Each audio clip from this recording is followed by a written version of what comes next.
Innovation Factory is here with Juan Gonzalez today, the co-founder and CEO of InsightMedi. Juan, thank you so much for being here today. Pleasure's mine.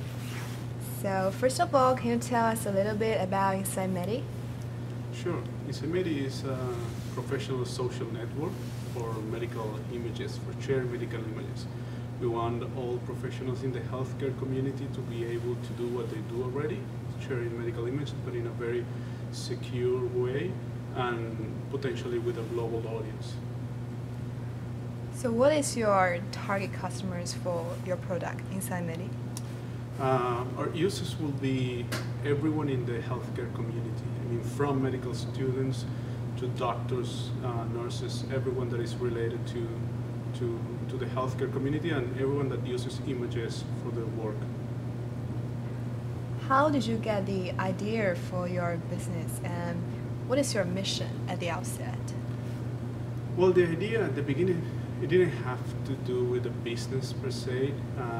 It was Gonzalo Mora, one of our co-founders. He's an orthopedic surgeon in Pamplona, Spain, and he had the idea of basically creating a proper channel for the clinical content, the clinical images, because they don't have one today. I mean, they cannot share this kind of content in regular social networks. So he had the idea, and our mission, you could say, it's basically divided in two parts. In one side, we want to make it easier for the medical community to share their clinical experience, which is something really tricky to do. We also want to communicate everyone by removing any geographical or economical limitations using mobile technology. Cool. So what's the next big plan, or what help do you need at this point? Well, I think what we're trying to do right now, we're focused on growing. I mean, our product is pretty much developed at a stable stage right now. We have Android apps and we have an iOS app that is gaining users. So as any other social network, the key for us at this moment is to grow. So we are trying to get the word out, we're trying to meet people, we're trying to get feedback how to improve the product.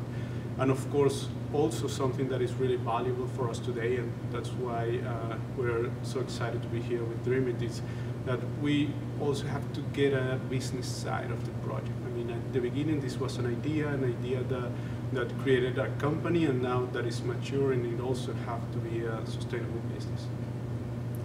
What did you learn during the process of starting up your business?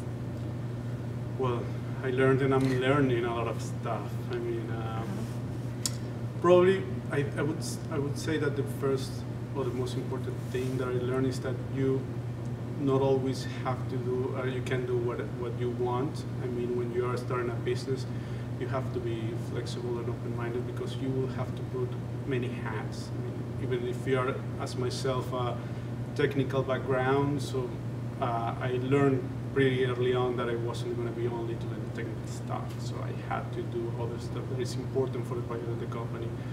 So I would say that that's pretty much the biggest thing that I've learned so far. How has being an entrepreneur affected your life? Well, it has affected it in many ways. I mean, this is the second country that I live in because of the work that I do. I was born in Venezuela, then I moved to Spain, and then in Spain I created this company with my co-founders, and then pursuing the improvement of the project and the growth of the idea behind this company, I landed here in Baltimore in the US. So I think that's one of the biggest changes, the moving all the time and how dynamic this whole community is. If you have a piece of advice to future Hopkins entrepreneurs, what would that be? Advice, it will be, first of all, when you feel that you have something, that you have an idea, think it through and talk with other people and get feedback. This is really important early on.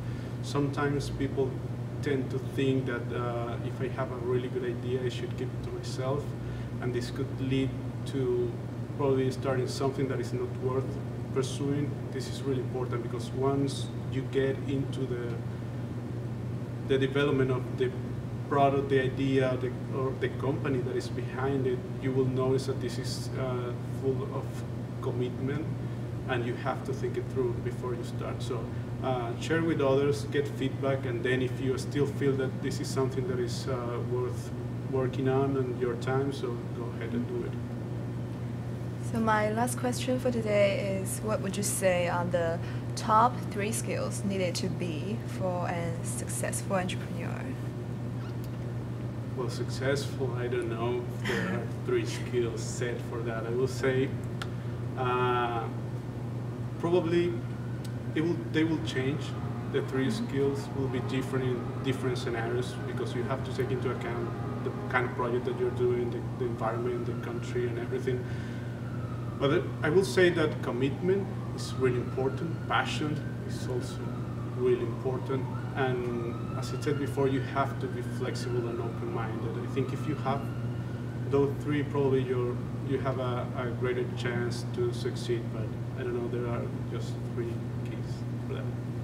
That's great. So is there anything you'd like to add in the end? Well, right now I could tell you that we're pretty excited about bringing videos to InsightMedi through a collaboration with RealDX, which is a US company.